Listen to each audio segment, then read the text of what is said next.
कैसा लग रहा है? तू नाना है नाना। नाना जी है, बोलो राधे राधे बोलो बेटा। फिर किसके लड़के किसकी बच्ची है?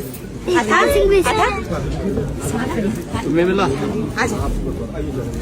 ये तस्वीरें बयां करती है पहाड़ की पगडंडियों से निकलकर सत्ता के सबसे बड़े गलियारों तक पहुंचा वो चेहरा। जब अपने गांव लौटा तो शब्दों में राजनीता कम, मिट्टी से जुड़ा हुआ बेटा ज्यादा दिखाई दिया। दरअसल उत्तर प्रदेश के मुख्यमंत्री योगी आदित्यनाथ 2 दिवसीय दौरे पर अपने पैतृक गांव पंचूर पहुंचे, जहां नवनिर्मित हरि विष्णु पंचदेव मंदिर के प्राण प्रतिष्ठा का भव्य आयोजन हुआ।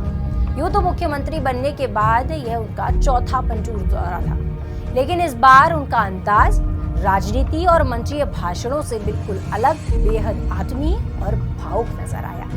वो कहते हैं ना, इंसान चाहे दुनिया के किसी भी मुकाम पर पहुंच जाए, लेकिन माँ और माटी से उसका रिश्ता कभी नहीं टूटता।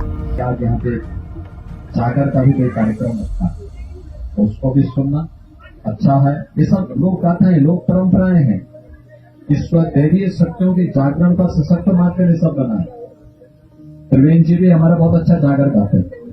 हाँ, शायद यही वजह थी कि इस बार योगी आदित्यनाथ के शब्दों में अपनी जन्मभूमि, अपने गांव और अपने पहाड़ के लिए एक अलग ही अपनापन और पीड़ा साफ झलक रही थी।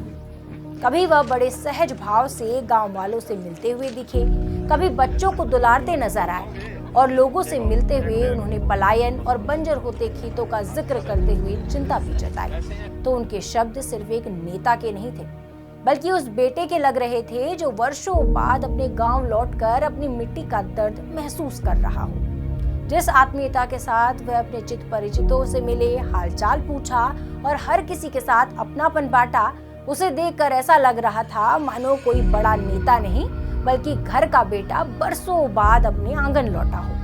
धार्मिक अनुष्ठानों के दौरान उन्होंने भगवान विष्णु के 10 अवतारों का भी वर्णन किया।